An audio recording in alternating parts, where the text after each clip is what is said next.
નમસ્કાર, vibes of India સાથે હું સમીર.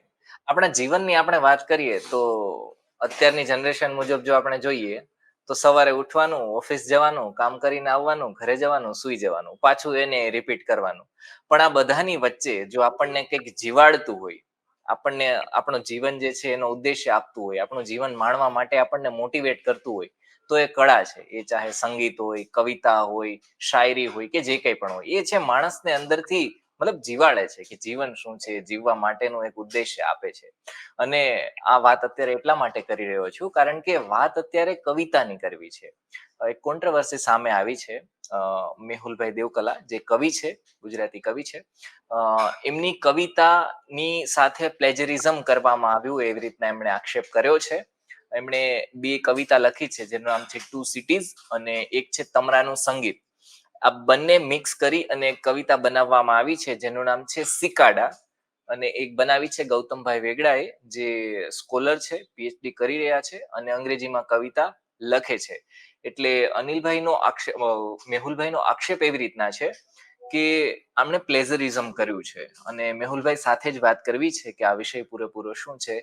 મેહુલભાઈ, આપ જ જણાવો કઈ રીતના તમે આક્ષેપ કર્યો છે. નમસ્તે સમીરભાઈ, તમારા દર્શકોને પણ નમસ્કાર. તો એકચ્યુઅલી ગૌતમભાઈની કવિતાઓ મેં તો વાંચી નથી ક્યારેય, પણ એ મારા ફેસબુકમાં છે. એટલે એ નાતે એમણે કંઈક વિડીયો એક મૂક્યો હતો, જે એ ચાઇનામાં જઈને ઇન્ટરનેશનલ પોએટ્રી ફેસ્ટિવલમાં એક એમની કવિતા વાંચન કરતા હતા, એનો એક વિડીયો હતો. તો એ વિડીયો જ્યારે મેં જોયો, ઇવન એ જ્યારે જોયો નતો ત્યારે તો મેં એમને અભિનંદન આપ્યા હતા કે ચલો આપણો કોઈ કવિ બહાર જતો હોય તો એ સારી વસ્તુ કહેવાય. પણ જ્યારે પછી મેં વિડીયો જોયો ત્યારે એક બહુ અનપ્લીઝન્ટ સરપ્રાઈઝ આવી કે એ જે કવિતા જે છે એ કવિતાનું ટાઇટલ પણ તમે જોશો સિકાડા, એટલે તમરા. અને એની અંદર પણ જે ઇવન મારું તમરાનું સંગીત છે તો એમણે સિકાડા એટલે તીડ, પણ તીડ બેઝિકલી લોકસ કહેતા હોય છે. એટલે અને મ્યુઝિકની વાત એમણે ઇન્સાઇટ કરી છે, મેલોડી સોંગ ઓફ સિકાડા. એટલે તમરાનું સંગીતથી આખું ટાઇટલ અને ઇવન આખો જે તમે ફ્લો જોશો તો મેં મારી કવિતાની અંદર એવી વાત કરી છે કે જ્યારે મારા જીવનમાં ઘટમાળ અમુક ઘટનાઓ મારી ચાઇલ્ડહુડની બનતી હતી, એ બધી ઘટનાઓ વખતે પાછળ તમરાનું સંગીત બેકગ્રાઉન્ડમાં ચાલતું હતું. એ રીતની એક આખી થીમ છે. તો એમણે શું કર્યું છે કે એમણે પણ એવું જ કર્યું છે, એમણે જસ્ટ ઘટનાઓ ચેન્જ કરી છે કે ભાઈ આ મારા જીવનની ઘટનાઓ હતી, એ વખતે આ સંગીત તમરાનું પ્લે થતું હતું બેકગ્રાઉન્ડમાં. એટલે એક આખો થીમ અને કન્સેપ્ટ વાઇઝ એ રીતનું આખું ત્યાંથી લિફ્ટ થયું છે ટાઇટલ પણ. પ્લસ એની અંદર બીજી એક મારી કવિતા છે ટુ સિટીઝ. તો એની અંદર જે એન્ડિંગ છે ટુ સિટીઝનું, એ એન્ડિંગ અને ગૌતમભાઈની કવિતાનું એન્ડિંગ સિમિલર છે. એટલે એ પણ એક, ચલો એક કવિતામાંથી તમે ઇન્સ્પાયર થયા હોય કે પ્રેરણા લીધી, પણ બંને કવિતા એટલે ટુ સિટીઝની અંદર હું તમને સ્પેસિફિક એનું ઉદાહરણ આપું તો એની અંદર મારી કવિતામાં આવે છે કે as long as this two cities exist. તો એ એન્ડિંગમાં છે એકદમ છેલ્લે. તો તમે ગૌતમભાઈની કવિતા જે જોશો તો એની અંદર as long as the resistance persist, એટલે આ ટુ સિટીઝ જગ્યાએ રેઝિસ્ટન્સ મૂકી દીધું ને એક્ઝિસ્ટની જગ્યાએ પરસિસ્ટ મૂકી દીધું.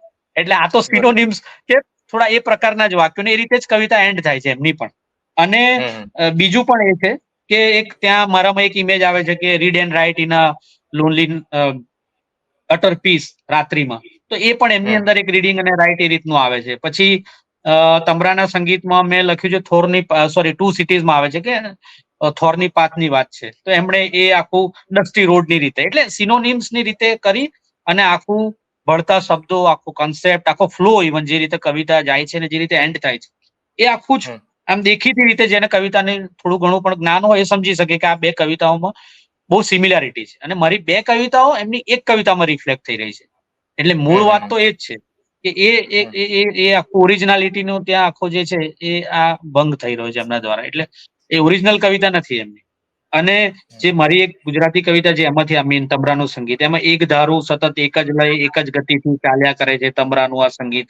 મારી પહેલા પણ હતું, તે પછી પણ હશે તમરાનું આ સામ્રાજ્ય. એટલે એનું અંગ્રેજીમાં એ રીતનું જ રિફ્લેક્શન છે કે આટલું જૂનું છે સિકાડા અને એનું મ્યુઝિક એ ચાલ્યા કરે છે, એનો લય ચાલ્યા કરે છે. એ રીતની આખી એક ભાવના એમણે વ્યક્ત કરી છે. અને આ એટલે મૂળ તો આ છે મુદ્દાઓ. પણ આમ જોઈએ તો બિટવીન ધ લાઇન્સ તો ઘણું બધું છે જે ક્રિટિસિઝમ કરી શકતા હોય લિટરેચરનું, એ જોઈ શકે. પણ આ મૂળ જે ઉડીને આંખે વળગે એવી જે વાતો છે મેં તમને કીધી, જે બે કવિતાઓમાં સામ્ય છે. બરોબર. તમે ટ્વીટ કરી અને કીધું છે પણ ખરા અને આક્ષેપ પણ લગાવ્યો છે. એની પાછળનો તમારો આશય શું છે, ઉદ્દેશ્ય શું છે? સમીરભાઈ, બહુ સારો પ્રશ્ન કર્યો તમે. તો આમાં તો કવિતામાં કઈ રળી નથી લેવાનું કોઈએ પણ.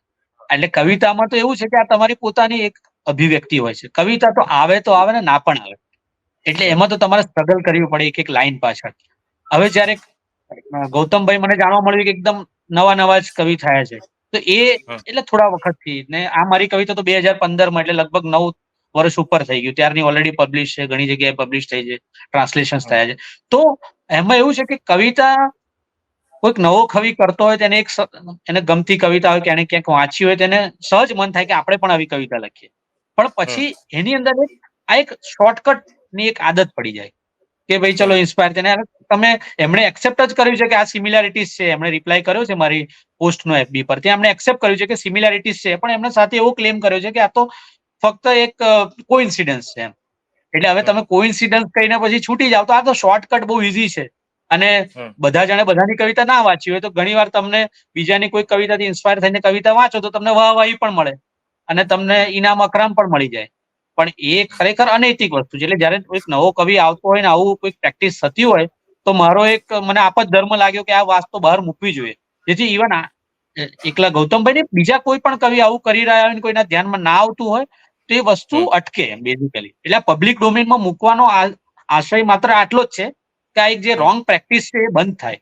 અને ઇવન તમે જોયું હશે કે મારા પોસ્ટમાં જે મેનકા બેનનો જે છે, મેનકા શિવદસાની, બહુ વેલ નોન ઇંગ્લિશ પોએટ છે, એમણે પણ આ સેમ એક્સપિરિયન્સ શેર કર્યો છે. એમણે આ જ કીધું છે કે હું ક્યાંક એક સંમેલનમાં ગઈ હતી અને ત્યાં હું શ્રોતામાં હતી ને સ્ટેજ પરથી જે એમણે કવિતા વાંચી તો મને લાગ્યું અરે આ તો મારી જ કવિતા છે. પણ એ વખતે એમણે પબ્લિક ડોમેનમાં જાહેરમાં ના બોલ્યા, પણ એમને એ રિયલાઇઝ થયું કે ઘણીવાર તમે વાંચતા હોય કવિઓને, ઘણી એમની ખ્યાત કવિતાઓ, તો એ તમને સબકોન્શિયસમાં રહી જાય, તમને ખ્યાલ ના આવે કે આ ઇમેજ એ છે. ને પછી ઘણીવાર તમે લખતા હો તો એ જાણે અજાણે તમારી કવિતાઓમાં પણ ડોકાઈ જાય. તો એ એક સભાન રહેવું જોઈએ જો યુવા કવિઓ, તો કે ભાઈ આવું પણ આપણી જોડે ના થાય. આપણે એક ઓરિજિનાલિટી જાળવી રાખવી જોઈએ અને એક એલર્ટ રહેવું જોઈએ કાયમ, અને વાંચતા રહેવું જોઈએ. એટલે આ ભૂલને સુધારી શકાય કે ભાઈ સબકોન્શિયસલી પણ આપણી કવિતામાં તો કોઈનું આવી નથી જતું ને. એટલે આ એક જ ઉદ્દેશ છે કે એક યુવા કવિઓને એક આ દિશા નિર્દેશ મળે કે આ રીતનું ટાળવું જોઈએ જેમ બને એમ. કારણ કે આ એક ઇન્ટેલેક્ચ્યુઅલ પ્રોપર્ટી રાઇટ ના રીતે આ પણ ખોટું છે અને આ અનૈતિક વસ્તુ છે. અને અધરવાઇઝ તો AI આર્ટિફિશિયલ ઇન્ટેલિજન્સમાં તમે શબ્દો નાખો ને કવિતા બનાવી દેશે. તો તમે ઢાંચો પણ એવું જ થયું કે એક ઢાંચો છે ને એમાં તમે શબ્દો ખાલી અહીંથી થઈને એ કરીને, કારણ કે આખું તો લિફ્ટ કોઈ ના કરે આજના જમાનામાં, ડિજિટલ એજમાં. પણ આ રીતનું જસ્ટ ઇન્સ્પાયર્ડ જ હોય. એટલે તમે ઘણી વાર એને પ્રૂવ પણ ના કરી શકો, પણ કવિતાના જાણકાર લોકો સમજી જાય કે આ ઇન્સ્પાયર્ડ છે. બરોબર. તમારે ખાલી પ્રોમ્પ્ટ નાખવાના છે AI માં. જો તમે સારા પ્રોમ્પ્ટ લખવા વાળા છો તો કવિતા પણ એટલી સરસ નીકળશે. ખેર, એ જે કંઈ પણ હોય, પણ જે રીતના તમે કહ્યું કે એમણે મને જવાબ પણ આપ્યો છે મારા FB માં કે આ કોઇન્સિડન્સ એટલે ગુજરાતીમાં સંયોગ છે. તો તમારું એવું માનવું છે કે આ કોઇન્સિડન્સ છે કે પછી આને પ્લેજેરિઝમ, જેને આપણે આપણી ભાષામાં કહીએ તો ઉઠાંતરી છે? તમારું શું કહેવું છે? જો કદાચ એકાદ કવિતામાંથી એમનું આવ્યું હોય તો પણ, જો કે એ પણ હાર્ડ છે, કારણ કે તંબરાનું સંગીત આખું ઇમેજિન કરવું અને એ પણ સેમ જ એમને એ જ આવ્યું, તમરું જ આવ્યું ને સંગીત જ આવ્યું ને બેકગ્રાઉન્ડમાં જ ચાલે ને એ જે આખી ઘટમાળ ને આખો ફ્લો, તો પણ ચલો એક મિનિટ માટે એવું ધારી લઈએ કે એમને એવું થયું છે, કોઇન્સિડન્સ થયો છે, સંયોગ થયો છે. પણ પછી પાછું એ જ કવિતામાં મારી બીજી કવિતાના આખું વાક્ય રચના અને શબ્દો અને એનું એન્ડિંગ એ પણ મેચ થાય, એટલે પછી it is very difficult to digest. કે એ પછી એક સંયોગમાં આવી શકે કે મારી 2 કવિતાઓ તમારી એક કવિતામાં, અને એ પણ આટલું બધું મેચિંગ, અને પછી સંયોગનો દાવો કરે તો પછી એમાં તો કઈ બહુ વિશેષ કહેવાનું રહેતું નથી. કે પછી કવિ જાતે જ સમજવું જોઈએ કે આ એક ખોટી વસ્તુ છે અને ઇટ શુડ બી એવોઇડેડ. આ તો સાહિત્ય છે, કવિતા છે, બધું છે, લીગલ રાઇટ, પ્રોપર્ટીઝ વગેરે એ બધું જ છે. પણ માની લો કે તમે કઈ આમાં જો કદાચ ને લીગલી વગેરે જવાના છો કે ના, ઠીક છે, ખાલી એક વસ્તુ જાણવા મળે યુવા જે કોઈ પણ કવિઓ છે કે ઉઠાંતરી ન કરવી જોઈએ, બસ માત્ર આટલો જ તમારો ઉદ્દેશ્ય છે? ના, આમાં કોઈ લીગલ જવાનું પણ ના હોય.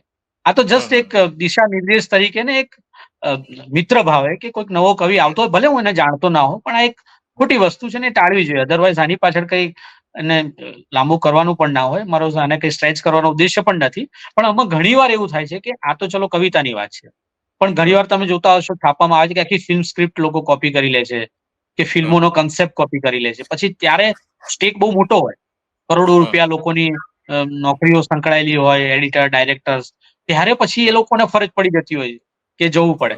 આ તો કવિતાની વાત છે, પણ આ પ્રેક્ટિસ આ ક્રિએટિવિટીની જ છે બેઝિકલી. એટલે એમાં એવું જ છે. એટલે આ વસ્તુ જેમ બને એમ ટાળવી જોઈએ, નાનું કે મોટું. પણ ક્રિએટિવ માણસે પોતે ઓરિજિનલ રહેવાનો પ્રયત્ન કરવો જોઈએ. બાકી આ રીતે તો તમે એઆઈમાં નાખો તો રોજની 10 કવિતાઓ બનીને તમે ફેસબુક પર મૂકી શકો. પણ this is not the right way. બિલકુલ. થેન્ક યુ સો મચ મેહુલભાઈ કે આપે તમારો જે પક્ષ છે એ મૂક્યો.